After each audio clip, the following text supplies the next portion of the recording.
Seigneur, nous te remercions pour ces moments, ces instants que nous passons dans ta présence. Nous savons que ces moments, tu les as choisis, tu les as voulus, Seigneur. Tu les as déjà, Seigneur, préparés.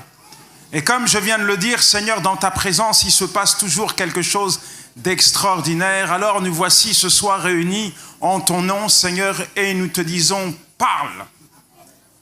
Nous souhaitons t'écouter. Parle, nous souhaitons, Seigneur, obéir à ta voix. Nous souhaitons que tu puisses nous toucher ce soir.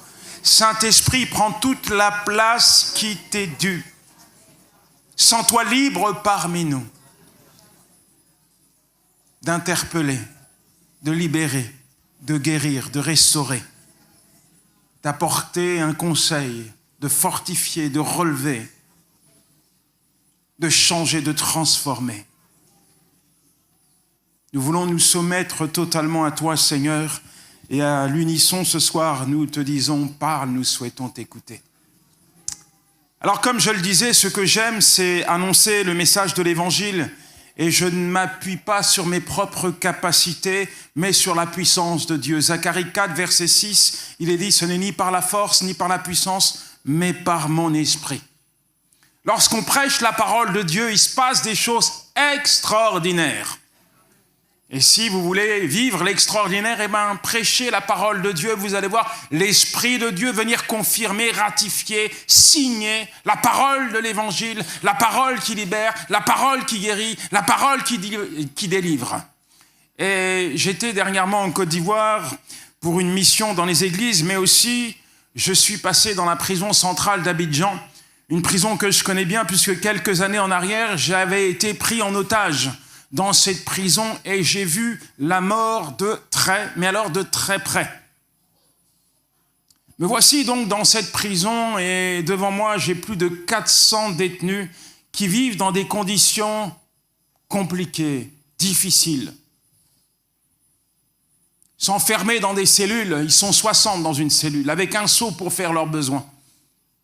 Pas de vêtements, pas de nourriture, pas de médicaments pour se soigner.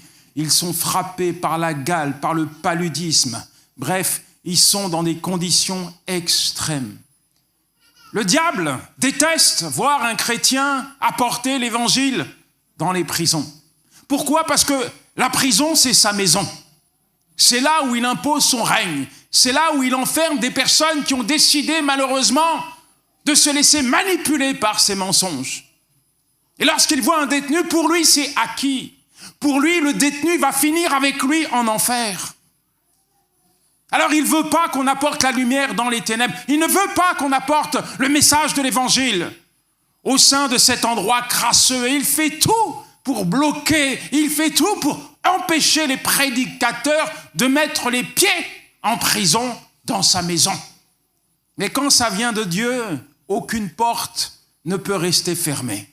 Quand Dieu ouvre une porte, il n'y a personne sur la terre et dans les cieux qui peut la fermer. Alors me voici dans cette prison et je prêche l'Évangile. Je sais qu'en face de moi, il y a des gars qui sont durs, il y a des criminels endurcis. Je sais qu'un seul mot, une seule parole peut susciter de la colère, de la haine. Mais je m'appuie sur Dieu. Je leur parle de l'amour de Dieu. Je leur parle du changement que Dieu a opéré dans ma vie. Je leur dis comment Dieu m'a reconstruit, comment Dieu m'a retapé, comment Dieu m'a recyclé, comment Dieu a fait de moi un homme nouveau, un mari, un père, un pasteur. Et à la fin, je fais un appel. Je dis haut et fort, et il y a peut-être quelqu'un aujourd'hui qui veut confier sa vie à Jésus-Christ. Il y a peut-être quelqu'un qui veut voir Dieu pardonner ses péchés. Qu'il se lève et qu'il s'approche. Mes amis, sous mes yeux, les 400 détenus présents se sont levés et ont accepté Jésus-Christ comme Seigneur et Sauveur. Et ils ont vécu ce que j'appelle une résurrection divine. Une résurrection divine. Donner sa vie à Jésus-Christ, c'est passer de la mort à la vie, des ténèbres à la lumière, de l'esclavage à la liberté. Lorsqu'on regarde la Bible, on s'aperçoit d'une chose, c'est que tous les face-à-face avec le Seigneur sont toujours particuliers. On s'aperçoit que Jésus-Christ arrive toujours au bon moment, que Dieu répond toujours présent à celui qui vient à lui. Je pense à cet homme malade, couché là au bord de la piscine. Jean 5 nous parle de cela. Ça fait 38 années qu'il galère, qu'il est dans la misère. Et là, Jésus-Christ fait son apparition. Alors qu'humainement, il n'y avait pas de solution pour lui. Tout à coup, au travers d'une parole du Seigneur Jésus-Christ, nous le retrouvons debout, totalement guéri. Je pense à cet homme qu'on avait enfermé dans les sépulcres. L'évangile de Marc, chapitre 5, nous parle de cela. Un homme qui vivait dans les sépulcres, un homme qu'on avait lié avec des chaînes, un homme qui était dévasté par les puissances de l'enfer. Un jour, Jésus-Christ vient à sa rencontre. Il entend la parole de Dieu. Et là, tout à coup, il se passe quelque chose d'extraordinaire. La puissance de Dieu libère cette personne et cet ex-démoniaque devient un témoin vivant de la grâce de Dieu. Je pense à cette femme malade depuis 12 longues années qui perdait son sang. Cette femme qui était considérée comme une paria. Elle était impure. Cette femme qui n'avait pas le droit de venir dans une synagogue pour louer Dieu. Cette femme qui n'avait pas le droit d'entrer en contact avec le peuple de Dieu. Cette femme qui était déclassée, dépréciée, mise à l'écart. Un jour, la Bible dit qu'elle a entendu parler de Jésus. Normalement, cette femme ne devait pas entrer en contact avec Jésus-Christ parce que on lui avait dit qu'elle n'avait pas le droit d'entrer en contact avec le peuple. Elle n'avait pas le droit de participer à une fête religieuse. Mais pour elle, c'est l'opération de la dernière chance. Et il faut qu'elle entre en contact avec Jésus-Christ. Cette femme démolie psychologiquement, cette femme qu'on a dépouillée, cette femme qui se meurt à petit feu depuis 12 longues années, était armée d'une foi déterminante. Quitte à se faire lapider, il faut qu'elle entre en contact avec le Seigneur. Et le jour où Jésus-Christ passe, elle vient, elle touche et en un instant, elle obtient sa guérison. Il n'y a personne comme Jésus. Mon ami, je te le dis, il n'y a personne comme Jésus. Tu es au bon endroit ce soir. Je dis que tu es au bon endroit ce soir. Tu as choisi la bonne part, celle qui ne te sera jamais, jamais, jamais, jamais ôtée. Jésus-Christ est le spécialiste des causes perdues. Quand il n'y a plus rien à faire, Jésus peut encore faire quelque chose. Est-ce que tu le crois? Tu vas vivre quelque chose de la part de Dieu ce soir. Dis à ton voisin, Dieu va faire quelque chose dans ta vie ce soir.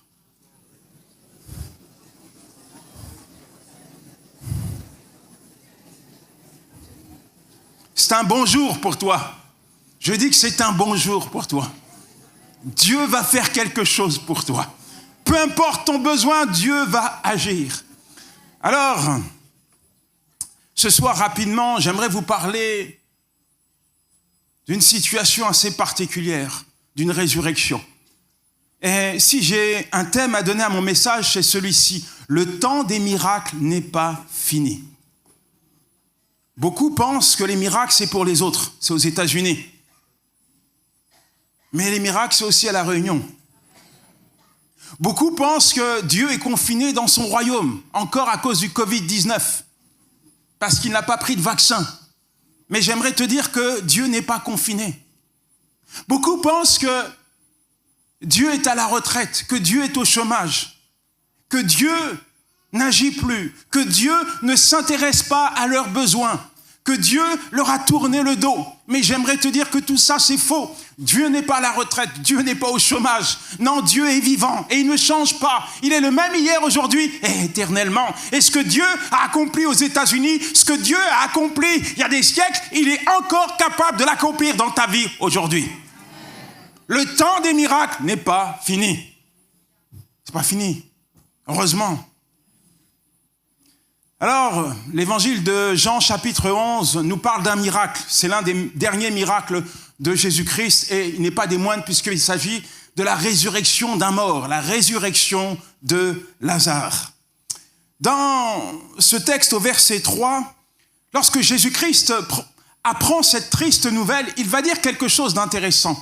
Il va dire à ses disciples, cette maladie n'est point pour la mort, mais elle est pour la gloire de Dieu. Lorsqu'on lui dit que son ami Lazare est mort, il va dire à ses disciples, cette maladie n'est point pour la mort, mais elle est pour la manifestation de la gloire de Dieu. C'est pas la première fois qu'il leur dit cela.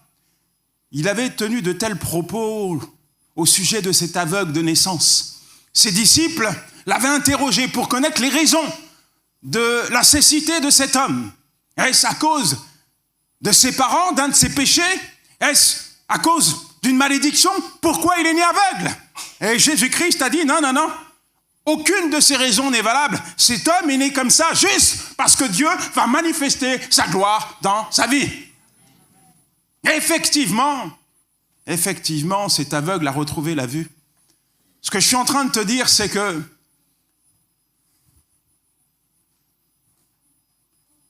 nous sommes soumis sur cette terre aux lourdes conséquences du péché. À travers du péché, la mort est venue dans ce monde. Personne est éternel sur la terre. Personne. Nous avons cette assurance auprès du Seigneur que si nous lui confions notre vie, alors nous serons sauvés, alors nous vivrons, nous passerons l'éternité avec lui dans son royaume. Mais en attendant, sur la terre, on est soumis à de rudes épreuves. Le diable vient pour voler, pour détruire, pour égorger. Et nous le savons, depuis la création, le diable s'emploie à détruire tout ce que Dieu construit. Il l'a fait avec Adam et Ève. Ce que je veux te faire comprendre, c'est que peut-être que ta vie aujourd'hui t'a échappé. Peut-être que tu traverses une situation difficile, la maladie. Peut-être que c'est une situation familiale, dans ton mariage, avec tes enfants, professionnels. On parle de crise économique, de guerre, de pandémie. Bref, rien ne va sur la terre. Et peut-être qu'aujourd'hui, tu te dis, mais pourquoi je traverse cela? Comment je vais m'en sortir? Les rapports médicaux sont mauvais à mon égard. Comment je vais faire pour être guéri? Comment je vais faire pour nourrir mes enfants? Comment je vais faire pour sauver mon mariage? Comment je vais faire pour que mes enfants puissent venir à l'église? Enfin, une chose est certaine, la Bible dit dans Romains 8, verset 32, que toute chose concourt au bien de ceux qui aiment Dieu.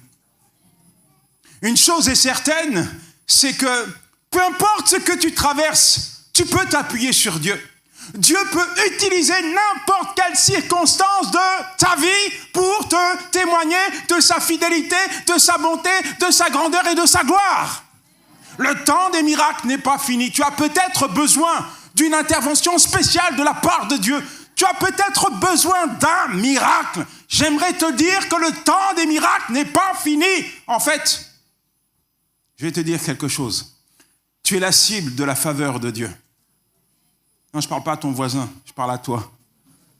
Dis à ton voisin, tu es la cible de la faveur de Dieu. Dieu t'a pris pour cible. Tu ne peux pas y échapper. Tu ne peux pas... Si tu savais à quel point Dieu t'aime, tu ne douterais plus jamais de lui. Si tu savais la valeur que tu as aux yeux de Dieu, tu ne douterais plus jamais de lui. En tout temps, en toutes circonstances, tu t'appuierais sur ton berger fidèle. Il est fidèle.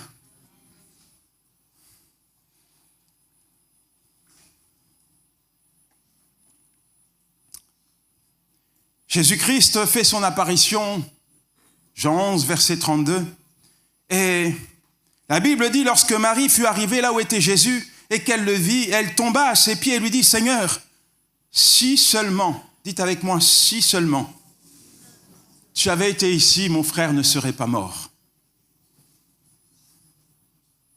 Si seulement. Marie, c'est pas n'importe qui, elle connaît le Seigneur. Elle a vu de ses yeux Jésus-Christ opérer des miracles. Elle sait qui est le Seigneur. Elle qui s'est positionnée à ses pieds. Mais là, face à la mort, il y a comme quelque chose qui ne va pas dans son cœur. Elle est comme ballottée, incertaine. Jésus-Christ est là et pourtant, malgré qu'elle a vu le Seigneur agir, elle remet en question la puissance de Jésus. Comme si Jésus-Christ n'était pas capable d'accomplir un miracle, un nouveau miracle. Alors elle dit, si seulement, si seulement, si seulement. Tu avais été là, mon frère ne serait pas mort. Oui, mais il est là. Il est là ou il n'est pas là? Il est là. La Bible dit, Jésus-Christ est là.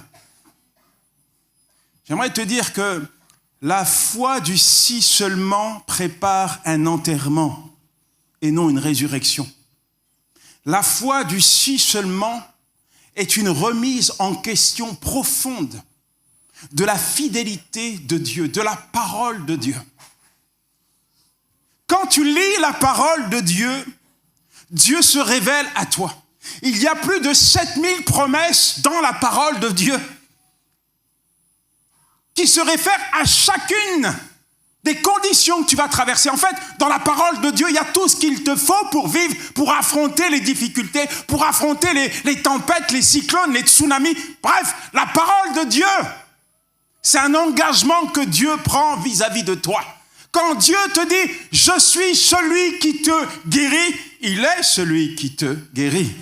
Quand Dieu te dit « Je suis celui qui te libère », il est celui qui te libère. Quand Dieu te dit « Je suis celui qui pourvoira à tous tes besoins avec gloire et richesse », il est celui qui pourvoira à tous tes besoins avec gloire et richesse. Quand Dieu te dit « Je ne t'abandonnerai jamais », il ne t'abandonnera jamais.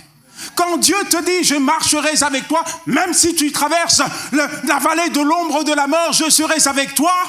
Je marcherai moi-même avec toi. Il n'y a rien sur la terre et dans les cieux qui me séparera de toi. C'est un engagement qu'il prend vis-à-vis de toi. Alors ce soir, tu es peut-être ballotté dans ta foi à cause d'une situation que tu traverses. Résultat, tu en arrives à dire à Dieu, si seulement tu avais pu intervenir dans ma vie, peut-être que je ne serais pas dans cet état. Si seulement tu pouvais me guérir, peut-être que je ne serais pas en train de souffrir. Si seulement tu pouvais toucher mes enfants, ils ne seraient pas en train de boire de l'alcool dans un bar. Si seulement tu pouvais intervenir pour me libérer, je ne serais pas en train de nager dans le bourbier de l'iniquité. Si seulement tu pouvais intervenir dans ma vie, si seulement, si seulement, si seulement.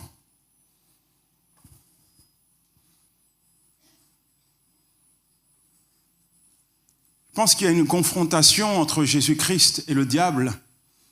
Lorsque Jésus-Christ a été tenté, il ne lui a pas dit si seulement au diable. Il a dit, il est écrit. Il est écrit. Vois-tu, mon ami, à un moment donné, face à la difficulté, face à l'épreuve, il faut une totale reddition. Totale reddition. Parce que tant que tu essaies d'obtenir des victoires à travers de tes propres forces, tes propres capacités, tu arrives à tes limites, tu t'aperçois que finalement, tu joues au yo-yo spirituel. Mais lorsque tu décides de mourir, je dis bien mourir dans la main de Dieu, alors tu permets à Dieu d'intervenir et d'accomplir un miracle. Il y a des choses que tu dois comprendre, il y a des choses que tu dois réaliser, c'est que c'est pas la main de Dieu qui ne veut pas agir dans ta vie. Parfois, c'est ton incrédulité qui empêche Dieu d'agir dans ta vie. Parfois, il faut déposer les armes. Je me souviens d'une personne assez âgée. Il ne faut pas répondre, ma soeur, ce n'est pas Dieu. Ne réponds pas.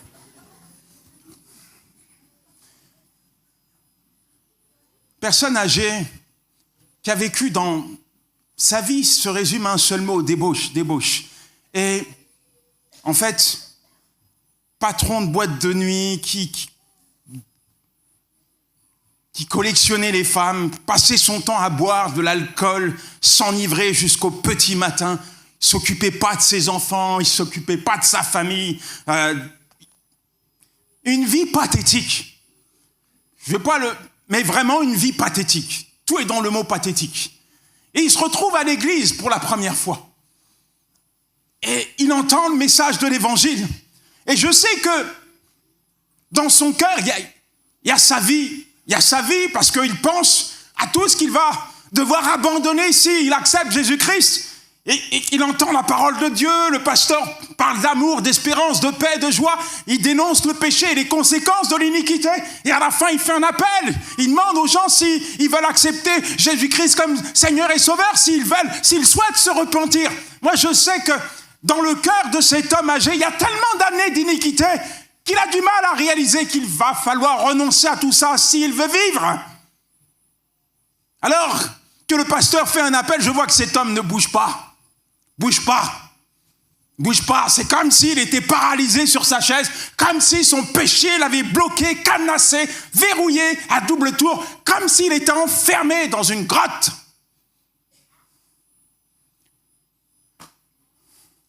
À un moment donné, je me tourne vers lui et je lui dis, tu sais papa, c'est pas trop tard pour confier ta vie à Jésus-Christ. Il serait peut-être temps pour toi de prendre la plus belle décision de ta vie. Il serait peut-être temps pour toi de laisser Jésus-Christ pardonner tes fautes. Et je vois mon père me dire, tu as raison mon fils, tu as raison.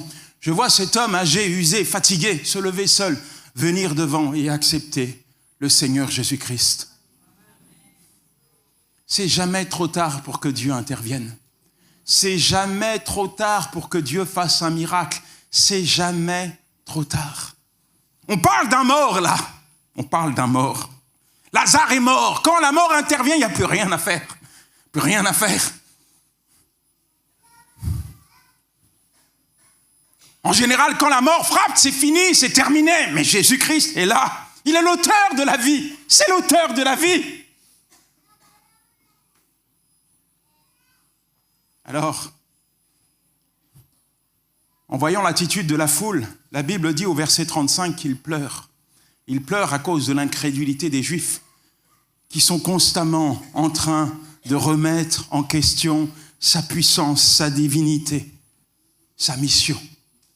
Ah, lui qui a ouvert les yeux des aveugles, est-ce qu'il ne pouvait pas faire en sorte que Lazare ne meure point? Voilà le type de propos.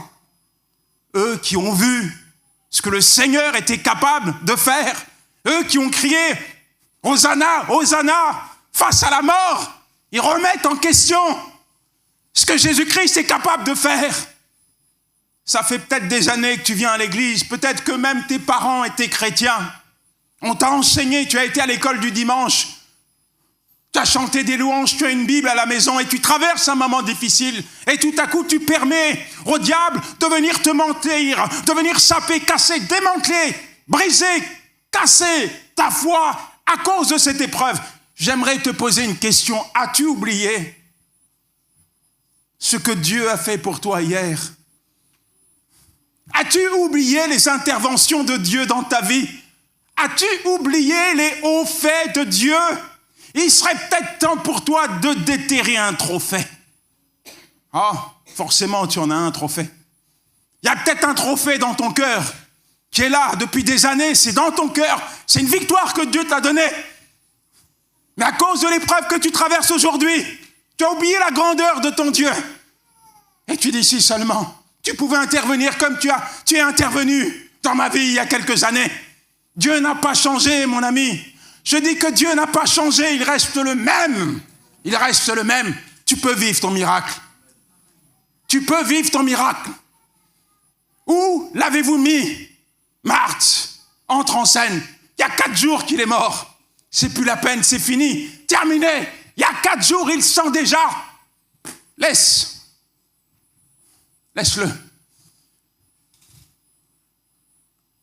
J'ai rien contre les psys. Mais les psychiatres, quand ils ont étudié ma personnalité, ils étaient 2, et ils ont dit à mon égard, « Monsieur, vous êtes mort. Vous êtes mort. » J'étais en prison, j'avais 24 ans, j'encourais une peine de 20 ans, j'étais verrouillé par les addictions, insensible, pas d'émotion, pas de larmes. J'avais tellement emmagasiné de douleur, de tristesse, de chagrin que j'étais abîmé, cassé intérieurement. À un moment donné, quand tu as trop pleuré, tu pleures plus. Même si tu as envie de pleurer, il n'y a plus de larmes. T'es en prison. En prison, c'est dur. Et j'ai pas envie de parler, j'ai pas envie de partager, j'ai pas envie de communiquer, j'ai pas envie qu'on m'aide. Laissez-moi tranquille. Mais monsieur, vous êtes mort. Et pour l'administration pénitentiaire, je n'étais qu'un matricule 52 964, enfermé dans la cellule 219, dans cette cellule.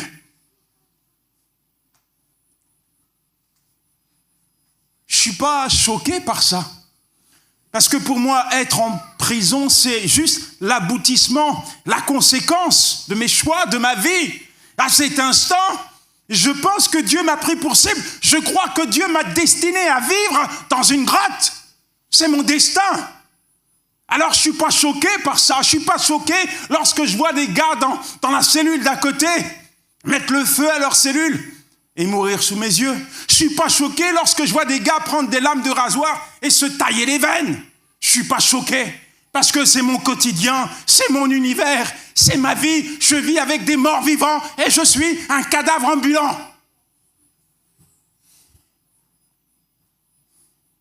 Mais un jour, alors que j'étais dans ma cellule, Jésus-Christ va parler à mon cœur.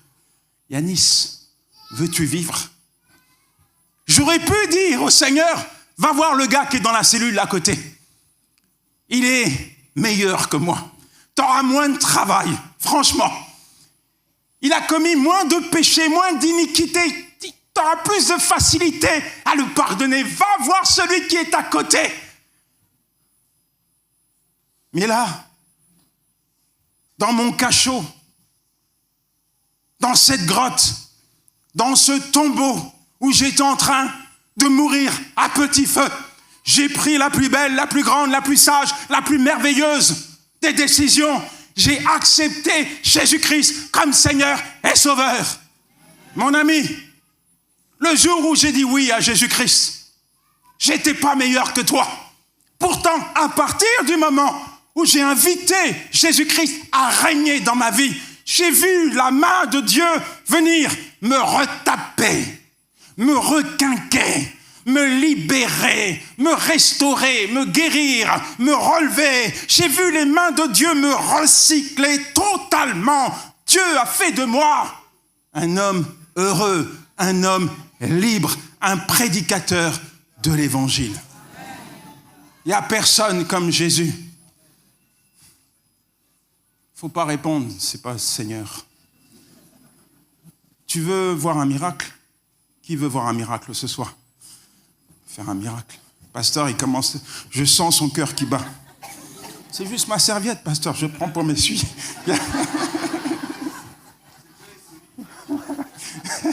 J'essuie. Il n'y a rien. On se connaît depuis des années, pasteur. Je ne vais pas te faire de surprise. Je n'ai pas changé. Tu veux voir un miracle ? Qui veut voir un miracle ? Lève la main. Lève la main. Ce n'est pas une main qu'il faut lever, c'est les deux mains.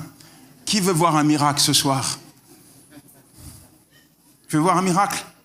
Regarde ton voisin.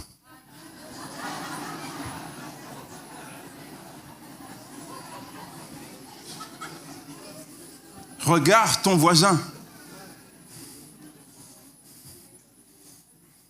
J'en prends un au hasard. Il est là. Il mange ses pouces. Viens voir, frère. Son pouce. Mais cet homme-là, il doit être ici normalement. Normalement, il n'est pas là, lui. Rien à faire ici. Depuis son enfance, le diable s'est déchaîné sur lui. Il a vécu la misère, enfermé dans un orphelinat, frappé, tabassé, pris une balle dans l'œil, perdu son œil. Après, il est devenu un raciste. Détester tout ce qui est de couleur. Détester ça. Il ne pouvait pas. Quelqu'un comme moi, il ne peut pas me parler. S'il vient, c'est boum, coup de tête. Un fumeur de shit, un alcoolique qui buvait de la bière. C'est fini. Mais il ne doit pas être là. Il ne doit pas être là. Et un jour, alors qu'il est au plus bas, il entend le message de l'Évangile au travers de son épouse. Et comme par hasard, le hasard n'existant pas, son épouse, elle est noire. Elle lui prêche l'évangile. Dieu a utilisé une femme réunionnaise pour toucher ton cœur.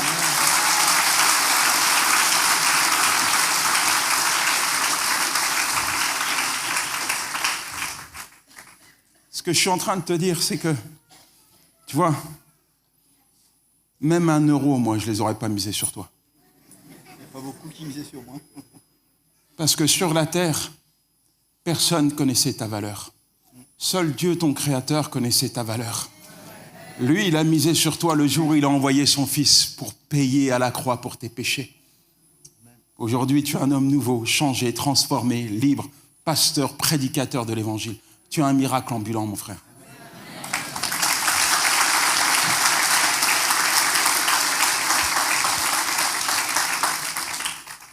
Personne ne connaît votre valeur, seul Dieu, votre Créateur, la connaît. Peut-être qu'on vous a mis de côté, déprécié. Peut-être qu'à cause de la vie que vous menez actuellement, vous avez perdu votre dignité, vous êtes l'ombre de votre propre personne. Mais ça ne change rien aux yeux de Dieu. Il vous aime. Il vous aime. Vous êtes l'empreinte de Dieu. T'es regardé ce matin dans la glace, t'as dit « Oh, je suis moche, j'ai un bouton. » Non, t'es belle. T'es regardé dans la glace ce matin, tu dis « Ah, j'ai un gros nez, il y a une erreur, Seigneur, qu'est-ce que t'as fait ?» Non, il n'y a pas d'erreur. Dieu t'a voulu comme ça. Il n'y a pas d'erreur. Il n'y a pas d'erreur. Accepte-toi comme Dieu t'accepte. Regarde-toi sous le regard de Dieu. Valorise-toi au travers de la parole de Dieu. Et arrête de vivre comme un mort-vivant. Un mort-vivant. Il y a tellement de personnes qui sont enfermées dans une grotte. Lazare, ça fait 4 jours qu'il est dans une grotte. Il est mort. Mais toi, ça fait combien de temps que tu es dans une grotte? Ça fait combien de temps que tu nages dans le bourbier du péché? Oh, je ne parle pas à toi, je parle à ton voisin. Toi, tu viens à l'église. En apparence, tu es clean, tu es propre. Mais l'apparence est souvent trompeuse. Il y a des gens, parfois, viennent à l'église, ont goûté à l'amour de Dieu, mais quand on les voit en semaine, ou quand on les voit seuls, ils sont loin, mais alors très loin, de mettre en avant les standards, la vie de Dieu. Ils sont cadenassés par le péché. Certains, c'est l'alcool, d'autres, c'est la cigarette, le cannabis, le zamal, d'autres, c'est la pornographie, le sexe, l'infidélité, la débauche totale. On vient à l'église le dimanche matin et le vendredi soir, on danse du Sega en boîte de nuit.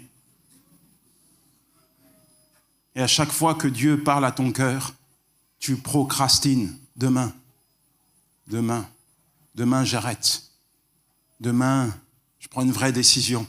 Là, on va arriver à la fin de l'année. Là. Tu vas prendre une décision. J'arrête de boire. Au bout de 3 semaines, boum, c'est reparti, pile plate. Ah, je suis un Réunionnais maintenant. Je parle comme les Réunionnais.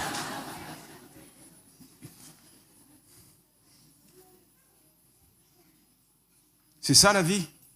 Te lever le matin, regarder ta femme lui mentir, regarder tes enfants leur mentir. C'est ça la vie. Te regarder dans la glace avec un poids sur ton cœur, permettre au diable de déposer le fardeau de la culpabilité sur ton cœur, t'empêcher de te réjouir dans la présence de Dieu, t'empêcher de jouir de la vie que Dieu te donne. C'est ça la vie. C'est ça la vie que Dieu souhaite que tu mènes. Non. Ça, c'est le diable qui veut te détruire. C'est pas ton voisin. C'est pas ton voisin. Il y a trop de personnes dans les foyers qui disent « Je bois, c'est à cause de ma femme. Je me détruis, c'est à cause de mon mari. Je fais telle ou telle chose à cause de ci ou de ça. » Ils vivent comme des victimes toute leur vie. Ils ont été abandonnés par leurs parents, c'est dur, c'est difficile, ok, t'as 40 ans, je bois pour oublier, j'ai été abandonné par ma mère et par mon père. Ça fait 40 ans que tu es dans une grotte, ça fait 40 ans que tu te victimises, ça fait 40 ans que tu es en train de te détruire, ça fait 40 ans que tu permets au diable de te mentir. Ça fait 40 ans que tu permets au diable de venir briser ton foyer, ton mariage. Tu vois les cendres de ton mariage sous tes yeux, tu ne réagis plus, tu es dans une grotte. Penses-tu que les enfants de Dieu habitent dans une grotte? Penses-tu que Dieu t'a créé pour que tu vives, pour que tu subsistes dans une grotte? Si vous allez dans les prisons, il y a ce qu'on appelle des plans de rénovation à Paris. Oh, c'est sympa. Il y a l'eau chaude, l'eau froide dans la cellule. Vous avez une douche, vous avez une kitchenette pour faire la cuisine, vous avez un frigo, la télé pour ceux qui ont un peu d'argent, pour ceux qui sont un peu magouilleurs, ils ont même un téléphone avec une connexion Internet, puis PlayStation, etc. C'est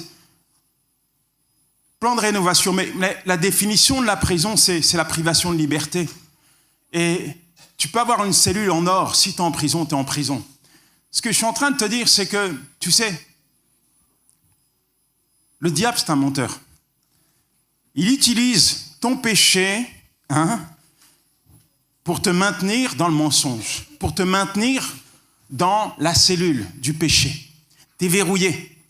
Il va laisser la porte ouverte, mais tellement il domine ta pensée, tellement il va te manipuler, tellement il va te faire croire qu'il n'y a pas de possibilité d'arrêter. Toi-même, volontairement, tu vas rester dans ta cellule, en train d'assouvir ta passion. Et le jour où tu entends le message de l'Évangile, le jour où le prédicateur te dit que Jésus-Christ est venu pour libérer les captifs, tu sais ce qu'il va faire? Juste après, il va essayer de redécorer ta cellule pour la rendre plus confortable. Tu vas aller faire un tour, va faire un tour à l'église. Et puis, tu sais, te prends pas la tête avec ton péché. Ce péché-là même, tu l'as hérité de tes parents, de ton père, de ton arrière-grand-père, de ton arrière-arrière. En fait, toute la famille, depuis des générations, sont tous infidèles. C'est normal que tu es infidèle. T'es violent, hein? Toi, t'es violent, tu te bagarres. Ton père se bagarrait. Même ta mère, elle se bagarrait. C'est normal que tu te bagarres. C'est dans tes gènes. C'est un menteur. Un menteur. Si tu l'écoutes, mon ami, tu prends perpète. D'accord? Tu ne vas pas sortir. Tu ne vas pas sortir. Jésus-Christ est venu libérer les captifs. Dans une autre traduction de Luc 4, verset 18, il est dit « Dites aux captifs qu'ils sont libres. » Ils sont libres. C'est pas Jésus qui t'empêche de sortir de ta prison. Ce sont tes décisions, tes choix qui te maintiennent dans cette cellule. Alors il serait peut-être temps pour toi de prendre une vraie décision ce soir. Marthe va être remis sur les rails de la foi.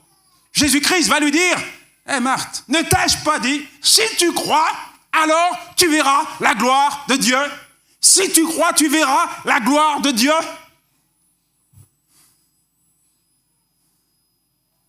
Un homme qui est né sans bras et sans jambes a dit ceci. « Moi, je garde toujours une paire de chaussures dans mon armoire parce que je crois au miracle. » Dieu fait toutes choses belles en son temps. Et si tu crois, je t'assure que tu vas expérimenter ton miracle. Ton miracle. Ton miracle. En fait, il y a un miracle qui est tellement grand, tellement beau, tellement merveilleux. C'est le miracle de la vie. Les guérisons sont temporaires, mais le salut est éternel. C'est la seule raison, c'est le seul miracle qui déclenche une fête dans le royaume de Dieu lorsqu'un pauvre pécheur revient à la maison de son Père. Ça réjouit son cœur. Mon ami, réveille-toi, toi qui dors. Mon ami, la Bible dit que l'heure vient, elle est déjà venue, où les morts entendront la voix du Fils de Dieu et ceux qui l'entendront vivront. Tu peux vivre une résurrection divine. Tu peux revenir à la vie aujourd'hui, ce soir, maintenant. Lazare, sors. Voilà ce que le Seigneur a dit.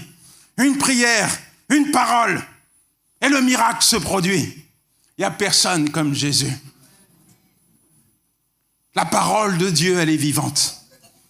La parole de Dieu, c'est un marteau-piqueur divin. La parole de Dieu, elle transperce les cœurs, elle touche les âmes. Bam, bam, bam.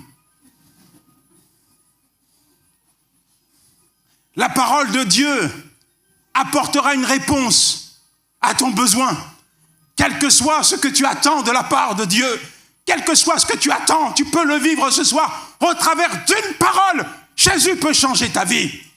Une parole peut te permettre de vivre le miraculeux de Dieu. Le temps des miracles n'est pas fini. Le temps des miracles n'est pas révolu. Et nous voyons la parole du Seigneur Jésus-Christ apporter la vie là où il y avait la mort. Lazare est ressuscité. Mon ami, mon ami, mon ami.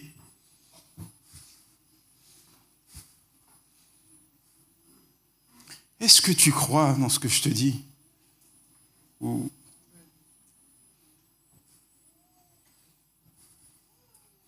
La foi est très importante. La Bible dit qu'avec un zeste de foi, vous déplacez des montagnes. La foi, c'est le détonateur du miraculeux de Dieu. La foi te permet d'expérimenter la puissance de Dieu. Sois pas dans l'incrédulité ce soir. Il faut ôter la pierre. Ôte la pierre. La pierre que tu as posée sur ton cœur. La pierre que le diable a posée sur ton cœur. La pierre qui t'empêche de regarder à Dieu. La pierre qui vole. Ce que Dieu veut faire dans ta vie. La pierre qui étouffe ta foi. La pierre qui empêche ta foi de jaillir. La pierre qui t'empêche de crier à Dieu. La pierre qui te maintient dans les ténèbres, dans le bas, qui t'empêche de te lever, qui t'empêche d'avancer, qui t'empêche de crier à Dieu. Faut ôter cette pierre. La pierre qui représente ta situation, la pierre qui représente cette maladie, la pierre qui représente ce péché, la pierre qui représente ce que tu es en train de vivre actuellement, ton problème, la pierre qui est devenue une montagne devant toi, sous tes yeux. Cette pierre, faut l'enlever. Cette pierre, faut la déposer devant le Seigneur. Cette pierre, elle n'est pas bonne pour toi. Ôte cette pierre. Et laisse Dieu faire. Laisse-le faire. Et laisse-toi faire. Dis à ton voisin, laisse-le faire. Et laisse-toi faire. Répète-lui encore.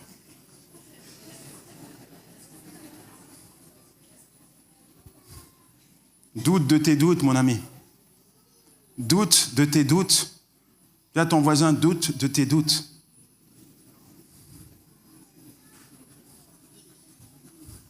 Dis-lui également, Dieu est la source de toutes tes ressources. Dieu est la source de toutes tes ressources. Tout ce dont tu as besoin se trouve dans sa présence. Je termine. Dis à ton voisin, t'inquiète pas, il a fini.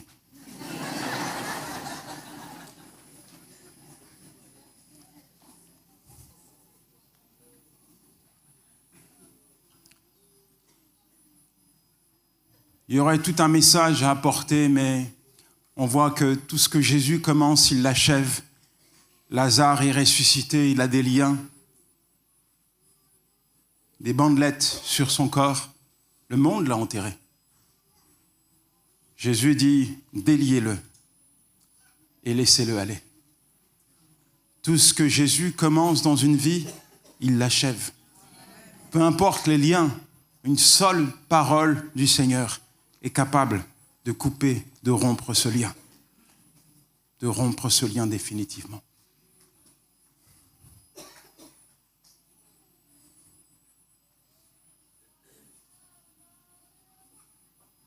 La Bible dit que le salaire du péché, c'est la mort.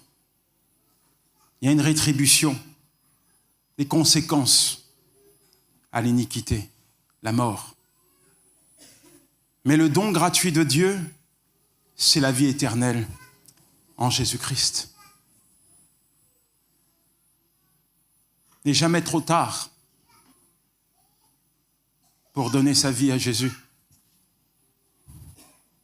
Il n'est jamais trop tard pour prendre une décision.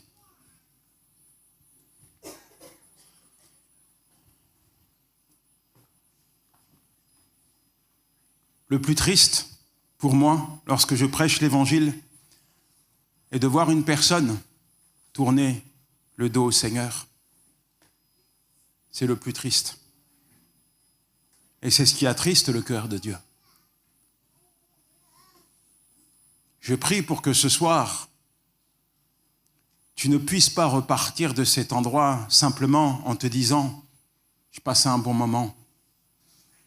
J'ai fait plaisir à ma femme, elle m'a invité à l'église, elle m'a dit qu'elle me faisait un rougail saucisse si je venais. Donc, voilà, je suis venu. Au-delà du rougail saucisse, je parle à ta personne. Je parle à ton âme. Si Dieu venait maintenant couper le fil de ta vie, où irais-tu ?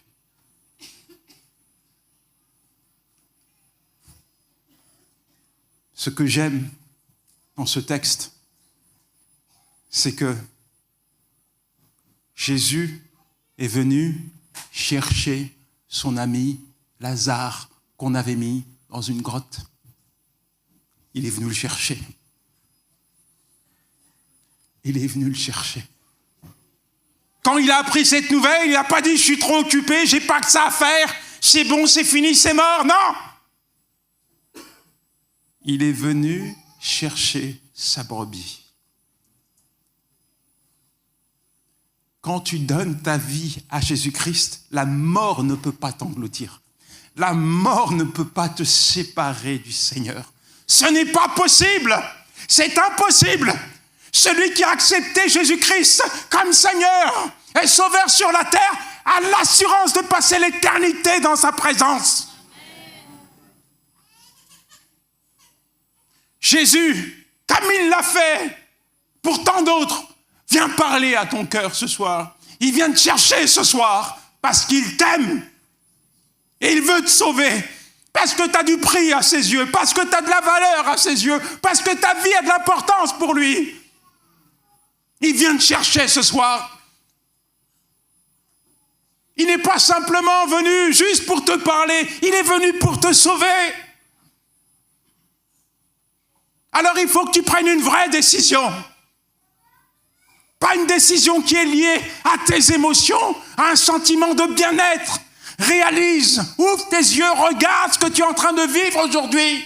Le Covid frappe, les missiles s'enchaînent partout, là il y a la mort, il y a la guerre. Tu sais pas, pour demain on n'est plus dans la Genèse, c'est l'Apocalypse, c'est la fin. L'important c'est pas simplement ta vie sur la terre. L'important, c'est où tu vas passer l'éternité, avec ou sans Dieu. C'est ça qui est important.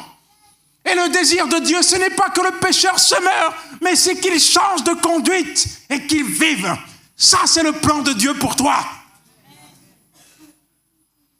Alors, que vas-tu faire ? Que vas-tu faire ?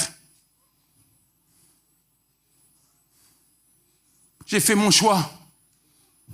D'autres ont fait leur choix. Mon frère est mort avec une Bible dans la poche sans avoir donné sa vie à Jésus. Aujourd'hui, il te le dirait mieux que moi, qu'est-ce que je vais faire ? Qu'est-ce que je vais dire à Dieu en échange de mon âme ? Moi qui ai refusé son appel, moi qui ai tourné le dos à son amour, à présent que je suis mort, qu'est-ce que je vais pouvoir dire à Dieu pour qu'il m'accepte dans sa présence ? C'est trop tard. C'est fini. Lorsque la mort intervient, c'est terminé.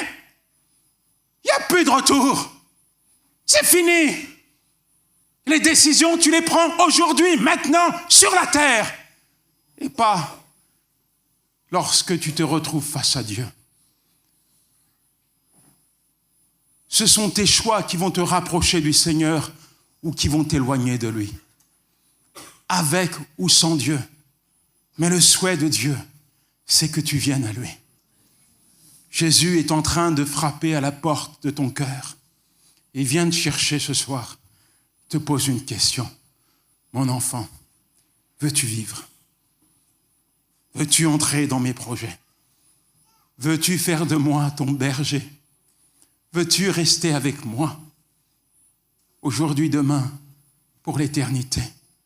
Veux-tu vivre? Veux-tu être libre? Veux-tu goûter à mon amour? Veux-tu goûter à ma paix?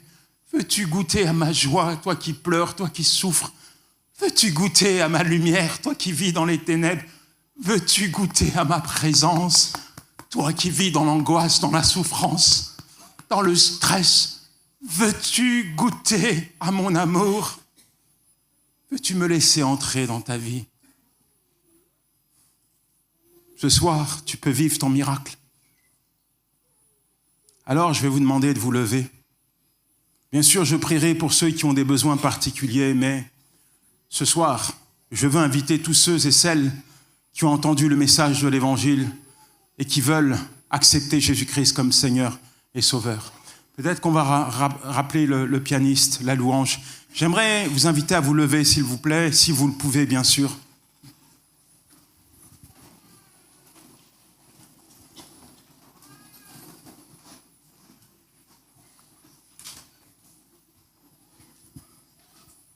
C'est le moment le plus important de ta vie.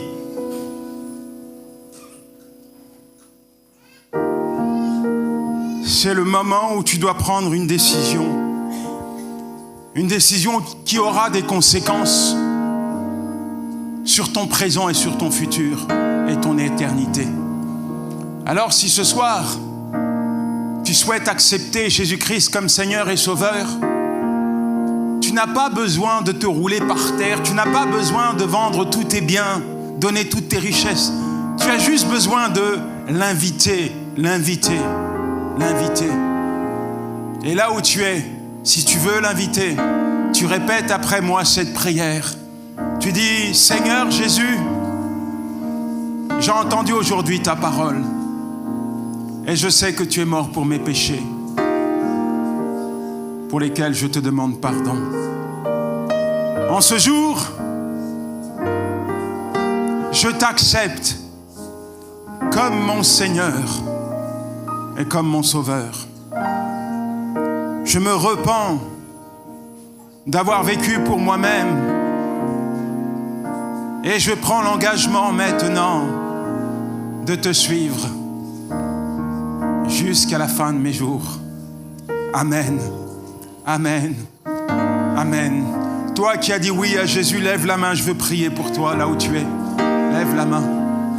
Merci Seigneur pour toutes ces mains qui se lèvent. Tu vois la main de ton enfant et tu poses sa main sur sa main, Seigneur.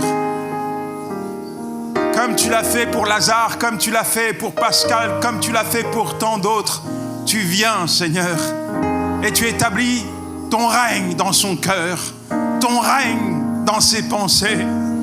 Je proclame que les choses anciennes sont passées et que toutes choses sont devenues nouvelles. Je décrète la vie, je décrète ta provision, je décrète un miracle. Merci Seigneur, parce que ce que tu commences, tu vas l'achever. Seigneur, tu viens, tu parles au cœur de tes enfants.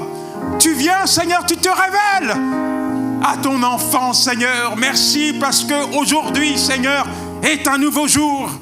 Un jour Seigneur où tu es entré dans sa vie. Un jour où tu t'engages à marcher avec lui, à répondre à tous ses besoins. C'est un changement de camp, un changement de destination, de direction. Seigneur, merci. Merci, mon Dieu. Merci, mon roi, pour tout ce que tu vas faire.